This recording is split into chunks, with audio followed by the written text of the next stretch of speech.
Kennt jemand von euch? Sagt jemand was? Ja, dann zeigen wir es erstmal, oder? Ein Eindruck, was Rollstuhl-Rugby ist. Film ab!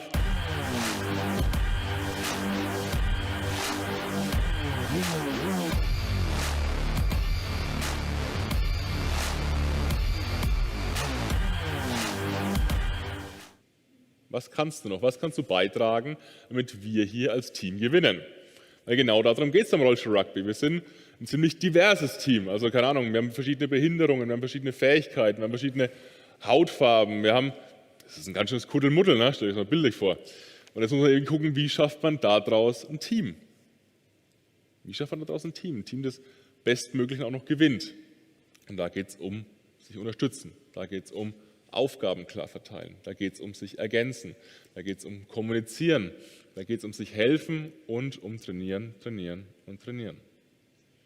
Und das, was dann wirklich mein Leben dann auch positiv beeinflusst hat, war, dass das Ganze nicht auf dem Spielfeld aufhört. Weil mich interessiert nicht nur, wie verteidigst du diesen Gegenspieler. Mich interessiert nicht nur, welchen Fahrtweg haben wir in der Taktik. Oder mich interessiert nicht nur, wie muss ich für dich blocken, damit es für dich am besten passt, sondern mich interessiert auch, wie schaffst du es denn, morgens eine Hose anzuziehen? Wie schaffst du es denn, vielleicht Auto zu fahren? Wie schaffst du es, im Hotelzimmer ins Bett zu kommen? Oder wie sprichst du denn abends an der Bar Mädels an?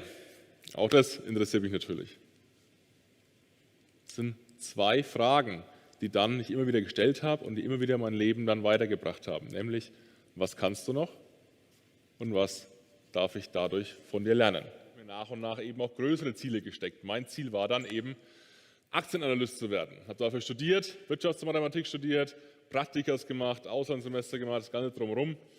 Und irgendwann so, kurz vorm Ende der Masterarbeit, habe ich mich dann angefangen zu bewerben, unter anderem bei einer Privatbank. So, erstes Bewerbungsgespräch, lief super, ne, mit meinem künftigen Chef sozusagen, Abteilungsleiter, CIO, wie es dann so schön Englisch heißt, Chief Investment Officer. Und wir verstehen uns gut, ne? Alles top, menschlich gut, fachlich gut, passt.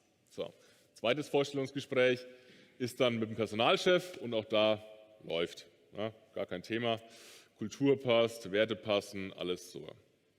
Dann drittes Vorstellungsgespräch, also drittes Date, da wird es dann ernst, ne? So überlegen, was man dann trägt. Und da geht es dann zum Vorstand. Und auch da läuft alles super. Ja, wir verstehen uns und er sagt auch, Herr Wächter, also Wirtschaftsmathematik, Master, genau das, was wir suchen.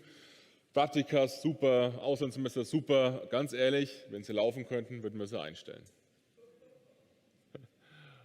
Und ich bin selten sprachlos, aber in dem Moment war ich ein bisschen sprachlos tatsächlich. Und da waren dann wieder die 95%. Da war wieder das Schubladendenken. Ich weiß nicht, welche Schublade es letztlich war. Ob es jetzt war, dass Rollstuhlfahrer ständig krank sind, ne, dass sie eine Sonderbehandlung brauchen, dass sie Umbaumaßnahmen brauchen, dass sie nicht leistungsfähig sind. Keine Ahnung, ist mir auch wurscht, ehrlich gesagt. Ich war der einzige Rollstuhlfahrer, also von daher war ich so ein bisschen ein bunter Hund unter vielen. Und habe diesen Haufen so ein bisschen aufgemischt, auch meine Arbeitskollegen dann. Wir waren dann zu 5 im Team, also 10 waren wir im Team, stimmt. Und auch die, ne, alle weiße Männer, Mitte 40, also von Diversity wenig zu sehen. Und die hatten auch wenig Erfahrung mit Rollstuhlfahrern, weder im Bekannten- noch im Verwandtenkreis. Und jetzt kommt so ein Rollstuhlfahrer und wirbelt ein bisschen Staub auf. Ne? Dann brauche ich eben einen anderen Schreibtisch, dann habe ich vielleicht andere Arbeitszeiten, dann passt vielleicht ein Meetingraum nicht. Oder dann, das war das Schlimmste, das Mittagsrestaurant war nicht barrierefrei. Auch ein ganz großer Wandel dann am Ende gewesen für die Arbeitskollegen. Muss man mit zurechtkommen erstmal. Aber irgendwann ist dann was Spannendes passiert. Irgendwann ist dann, wie soll ich sagen, das Verhältnis gekippt. Irgendwann haben sie gemerkt, was ich dann doch auch beitragen kann, auch als Team, für das Team, aber vor allem auch fachlich. Das heißt, die 5% kamen wieder mehr und mehr in den Fokus. Und dann haben sie auch angefangen, die Welt ein bisschen anders zu sehen, sich in mich reinzuversetzen, zu überlegen, okay, wo ist denn da vielleicht eine Stufe? Passt es für den Sebastian?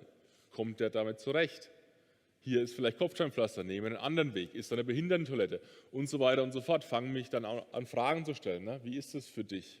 Wie magst du denn das? Wie magst du denn jenes? Gerade das Thema Mädels ansprechen hat sie interessiert. Und da passiert dann was Spannendes. Die erleben, die erfahren was Neues und dadurch passiert mehr oder weniger eine Art erzwungener Perspektivwechsel. Fangen an, sich in mich reinzuversetzen, die Welt ein bisschen anders zu sehen.